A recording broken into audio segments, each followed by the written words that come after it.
আমি যোৰহাট মোৰ চিনেমাৰ হেৰি এই যে ৰূপজ্যোতি কুৰ্মী ঘৰটো হয় আমি ঢেকীয়াখোৱা নামঘৰত আছোঁ বৰ্তমান আৰু আমাৰ পৰম শ্ৰদ্ধাৰ প্ৰভুজন আছে কৃষ্ণবাবু আৰু আজি আমাৰ প্ৰাঞ্জল বাপে আনিলে তেখেতৰ আমাৰ ভাগৱত পাঠ ব্যাখ্যা অনুষ্ঠান আছিলে তোৰণটোৰ ওচৰত গতিকে আমি ইয়াত আহি উপস্থিত হ'লোঁ ভাল লাগিলে ভগৱন্তই কৃপা কৰক বৰ সুন্দৰকৈ ৰাখিছে আজি ওচৰৰ পৰা যাম বাৰু চাবলৈ হয় নেকি কোনফালে যাব লাগিব আপুনি কৈ দিয়কচোন কৃষ্ণ কৃষ্ণ কৃষ্ণ এই আমি মহাপুৰুষ জগতগুৰু শ্ৰীমন্ত শংকৰদেৱৰ প্ৰপন্ন শিষ্য মহাপুৰুষ মাধৱদেৱ যি অক্ষয় বন্তি গছি জ্বলাইছিলে আৰু আজি আমি সেই উপবিষ্ট হৈ আছোঁ আমি সেই বন্তি গছি আপোনালোকক দেখাইছোঁ কৃষ্ণ হয় প্ৰভু আমি ইয়াৰ পৰাই সেৱা জনাইছোঁ বাপজনে মোচা কাছা কৰিছে কৃষ্ণ কৃষ্ণ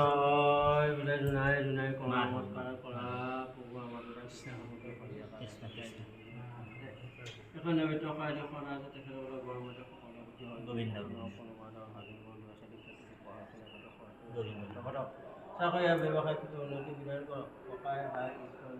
মিত্ৰ নাতি সকলোৰে প্ৰতি হৰিগুৰু প্ৰসন্ন হওক কোনোবাটা ভাগিলে মনৰ ভাৱ লৈ পেলাই সৎবাঞ্চিত গুৰুজনে হৰি নম অক্ষয় বন্তি ভাগ অক্ষয় বন্তি ভাগ এই হয় এবাৰে মহাপুৰুষ মাধৱদেৱ জ্বলিয়ে থাকে আজি জ্বলিয়ে আছে আৰু প্ৰাঞ্জলে বাবে ভিডিঅ' কৰি আছে আমাৰ প্ৰভুজন মোচা কাছা কৰিছে মাটিৰে চব কিমান সুন্দৰ কথা গতিকে আমি আজি আপোনালোকক আজি এই ঢেকীয়াখোৱা নামঘৰত দেখালোঁ এভাগে মূল নামঘৰ গতিকে সবাৰ চৰণে ভক্তি ভৰা সেৱা জনালোঁ আৰু এই বৈকুণ্ঠ বানাকান্ত অঞ্চলত যাতে যিসকল পীড়িত ভকত বৈষ্ণৱ ৰাইজ আছে সকলোকে যাতে ভগৱন্তই কৃপা কৰে ইয়াৰ কাৰণে আমি ইয়াতে প্ৰাৰ্থনা জনালোঁ জয় গুৰু শংকৰ জয় জগতগুৰু শ্ৰীমন্ত শংকৰদেৱ জয় গুৰু মহাপুৰুষ মাধৱদেৱ কৃষ্ণ শংকৰ কৃষ্ণ এই আমাৰ বাপজনে প্ৰাঞ্জল বাপজনে দেখুৱাইছে ঢেকীয়া ফুল এই ঢেকীয়া ফুল আপোনালোক দেখা নাই কোনো জনমতে আমিও দেখা নাছিলোঁ এভাগ দেখিছোঁ ঢেকীয়া ফুল এয়া সুন্দৰভাৱে এইটো ফুলি আছে এইটো কিমান বছৰৰ পুৰণি কোনো আমি নাজানো কিন্তু আজি ঢেকীয়া ফুল আপোনালোকক দৰ্শন কৰাব জয় জগতগুৰু শ্ৰীমন্ত কৃষ্ণ মাধৱ মহাপুৰুষ শ্ৰী শ্ৰী মাধৱদেৱৰ 1450 শকত ৰোৱা বটবৃক্ষজোপা আজিও আছে চাই লওক গুৰুজনাই আমাৰ দ্বিতীয় গুৰুস্বৰূপ মহাপুৰুষ মাধৱদেৱে এইটো ৰুইছিলে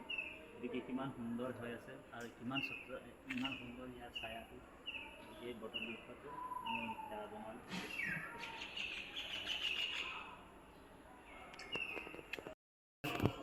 ইয়াতে বন্তি প্ৰজ্বলনৰ কাৰণে ৰাখিছে আৰু এইটো চাৰিওফালে ভকত বৈষ্ণৱ দূৰ দূৰণিৰ পৰা আহিলে ইয়াতে বন্তি প্ৰজ্বলন কৰে কৃষ্ণ মাধৱ কৃষ্ণ কৃষ্ণ কৃষ্ণ কৃষ্ণ কৃষ্ণ বৰ সুন্দৰ পৰিৱেশ কৃষ্ণ আমাৰ মানৱ জাতিৰ আমি আহিছোঁ ৰ'বা আজি এটা বৰ সুন্দৰ এটা বস্তু আপোনালোকে চাইছে মহাপুৰুষৰ শ্ৰী শ্ৰী মাধৱদেৱে 1450 শকত যি দিহা নদীৰ কাষতে এই স্থানতে মানে ভৰি ধোৱা মুঢ়া ভাগ আছে এই ইয়াতে মানে ভৰি ধুইছিলে গতিকে এই ভাগ সযত্ন কৰি ধুনীয়াকৈ ৰাখিছে আমি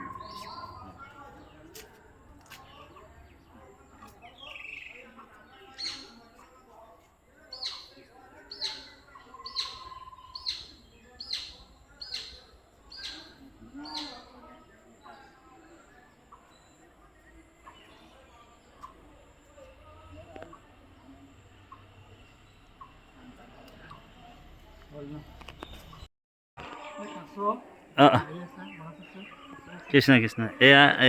ধুনীয়া এটা পুখুৰী ইয়াত এইটো ঢেকীয়াখোৱা নামঘৰত আৰু আমাৰ প্ৰাণজিত গগৈ বাপে কাছ ভাগ ইয়াতে এৰিছিলে পাইছিলে ঘৰতে ঘৰৰ ভিতৰত সোমাইছিলে ন প্ৰাণজিৎ বাপৰ ঘৰতে কাছ এভাগ মানে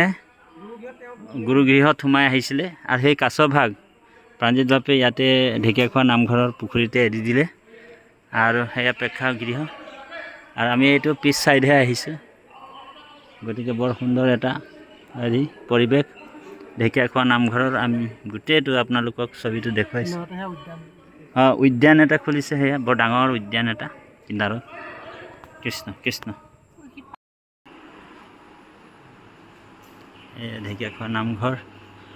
বৰ নামঘৰ এইটো চাই লওক কৃষ্ণ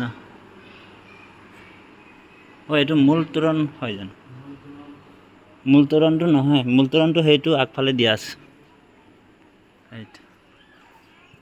এইয়া ঢেকীয়াখোৱা নামঘৰ ইয়াতে উঠাম ন হা বাপ ইয়াতে তোলো